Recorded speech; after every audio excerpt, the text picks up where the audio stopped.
Welcome to Empowered Living. I'm your host, Kenny Collier. Last week we did part one of Did We Descend from Ape-like Creatures? And we took a look at some of the anatomy, the starting points, first of all, from the biblical point of view of our descendants in Genesis, where it says on day 6 that all land creatures were created, as well as humans at that time, made in the express image and likeness of the Creator.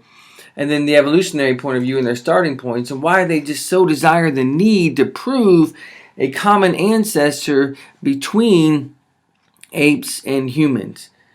And so we started taking a look at some of the just basic anatomy between the two, because all we have to go on to study the past is bones. And is the fossil record, which we saw is largely incomplete and very sparse when it comes to vertebrates, especially those of primates like monkeys, apes, and humans. So let's continue with that, with part 2 about did we come from an ape-man ancestor? Knowing from Scripture that God didn't create any ape-men, there are only 3 ways for an evolutionist, to create a quote-unquote ape-man. Way number 1, you combine ape fossil bones with human fossil bones and declare the two to be one individual, a real ape-man. You just mix the bones together and create your own species. Number 2, you emphasize certain human-like qualities of fossilized ape bones. With imagination, you upgrade those ape bones to be more human-like than they truly are. And then number 3, you emphasize certain ape-like qualities of fossilized human bones. And with imagination, you downgrade humans to be more ape-like in their ancestry. These are the only 3 ways to create a quote-unquote ape-man. These 3 approaches account for all the attempts made by evolutionists to fill the unbridgeable gap between apes and men with a fossil ape man. So let's talk about combining men and apes. The most famous example of an ape man proven to be a combination of ape and human bones is called Piltdown Man. In 1912, Charles Dawson, he was a medical doctor and an amateur paleontologist. He discovered the lower jawbone, the mandible, and part of a skull in a gravel pit near Piltdown, England. The jawbone was ape-like, but had teeth that showed wear patterns similar to that of humans. The skull, on the other hand, was very much human-like. The 2 specimens were combined. It doesn't say why they're combined, except we know why, because evolutionists have to prove the existence of some kind of previous ape-man-like creature, ancestry, or whatever, and he called it Dawn Man, which he calculated to be 500,000 years old. The whole thing later turned out to be an elaborate hoax. The skull was indeed human, about 500 years old. However, the jaw was that of a modern female orangutan whose teeth had been obviously filed down crudely to resemble the human wear pattern. The long canine that is typical of an orangutan jaw of the ape mouth was filed down so far that it exposed the pulp chamber, which was then filled in to hide the mischief, the tampering of the bones. Any competent scientist examining this tooth would have concluded that it was either a hoax or it was the world's first root canal. The success of this hoax of Piltdown Man lasted for over 50 years. The second way to make an ape man is to make man out of ape fossil bones. Many ape men are merely apes that evolutionists have attempted to upscale to fill the gap between apes and men. These include all of the, this is a scientific name, let me try to say this the right way. Australopithecus. There you go. As well as a host of other extinct apes such as the Ardipithecus or the Auroran and so on. All obviously have ape skulls, ape pelvises, and ape hands and feet. However, nevertheless, even with that, they are often portrayed as having hands and feet identical to modern man, even though the bones say otherwise. A ramrod straight, upright posture they've been given, and a human walking gait. The best known specimen of Australopithecus is Australopithecus afarensis. This fossil is commonly just known as Lucy.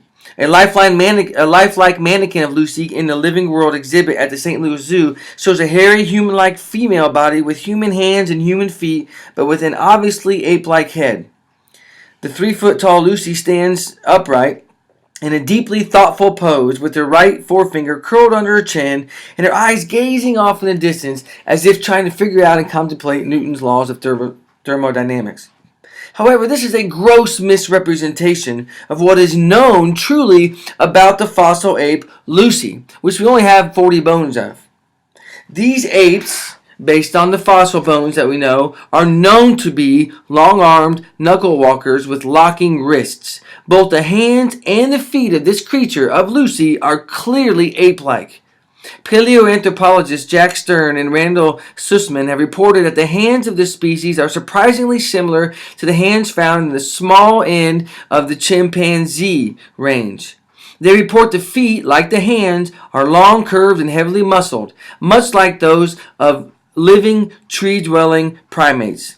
These authors conclude that no living primate has such hands and feet for any purpose other than to meet the demands of full or part-time tree-dwelling life, not to walk around upright like a human does. Despite this evidence, evolutionists and museums continue to portray and to push and to falsely represent Lucy with virtually human feet. The third way to make it is to make apes out of man fossils.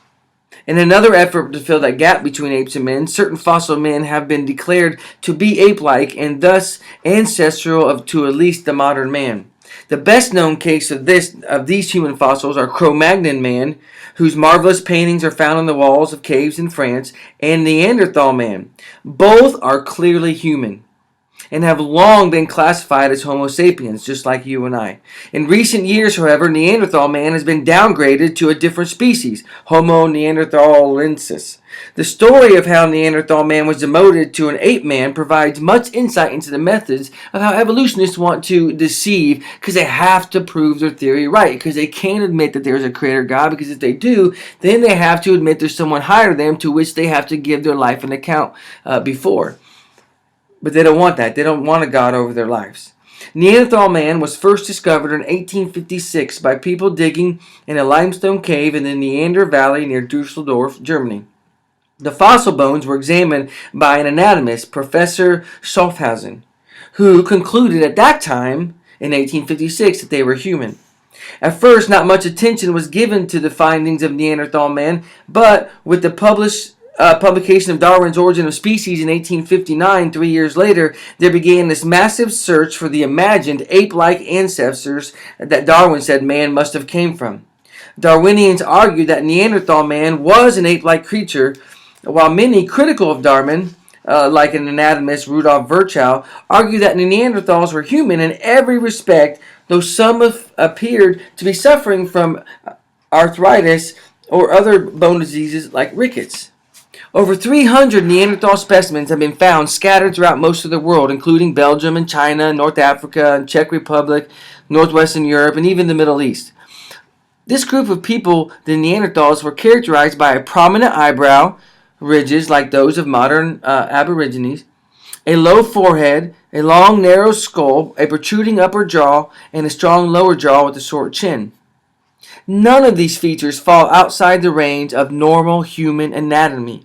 Interestingly, the brain size, based on the cranial capacity of a Neanderthal man, is actually larger than the average for that of modern man, though this point is rarely emphasized. Of course, they want you to believe that they were just grunting, stupid, dumb, ignorant cave dwellers who could do nothing. Most of the misconceptions about Neanderthal man resulted from the claims of a Frenchman named Marcellin Boule, who in 1908 studied two Neanderthal skeletons that were found in France, Le Mostier and La Chapelle aux Saints. That's the name of the skeletons. Boule declared Neanderthal men to be anatomically and intellectually inferior brutes. Why? Because he's an evolutionist and he was coming with those basic assumptions, therefore he had to be inferior, who were more closely related to apes and humans. Now, how he told this from bones, we have no idea. He asserted that they had a slumped posture, a monkey-like arrangement of certain spinal vertebrae, and he even claimed that their feet were of a grasping type, like that of a gorilla. Boule concluded that Neanderthal man could not have walked upright, but rather must have walked in a clumsy fashion. These highly based and inaccurate views prevailed for almost 50 years into the mid-50s. Of 1950s. In 1957, the anatomist William Strauss and A.J. Cave examined one of Boule's French Neanderthals, the La Chapelle aux Saints bones, and determined that the individual suffered from severe arthritis, something suggested by Virchow over 100 years earlier, which had affected the vertebrae and the bent posture. The jaw had also been affected. These observations are consistent with the Ice Age climate in which Neanderthals lived. They may well have sought shelter in the caves, and this, together with poor diet and lack of sunlight, could easily have led to diseases that affect the bones like rickets. In addition, the anatomical evidence, there's a growing body of cultural evidence for the fully human status of Neanderthals. They buried their dead, for example. They had elaborate funeral customs that include arranging the body and covering it with flowers. They made a variety of stone tools and worked with skins and leather. A wood flute was recently discovered among Neanderthal remains. There's even evidence that suggests Neanderthals engaged in medical care. Some of the Neanderthal specimens show evidence of survival to old age despite numerous wounds and broken bones, blindness, and disease. This suggests that these individuals were cared for and nurtured by others who showed human compassion. Still, the efforts continue to be made to somehow dehumanize Neanderthal man into some kind of ape-man creature that we evolved from. Many evolutionists now even insist Neanderthal man is not even directly related to modern man because of some very small differences in fragments of DNA. There is, in fact, nothing about Neanderthals that is in any way inferior to modern man. One of the world's foremost authorities on Neanderthal man, his name is Eric Trenkos. He says, detailed comparisons of Neanderthal skeletal remains with those of modern humans have shown there is nothing in Neanderthal anatomy that conclusively indicates locomotor, manipulative, intellectual, or linguistic abilities inferior to those of modern humans. We are not descended from apes. God created man as the crown of his creation on day 6. We are a special creation of God. We are made in his image to bring him glory.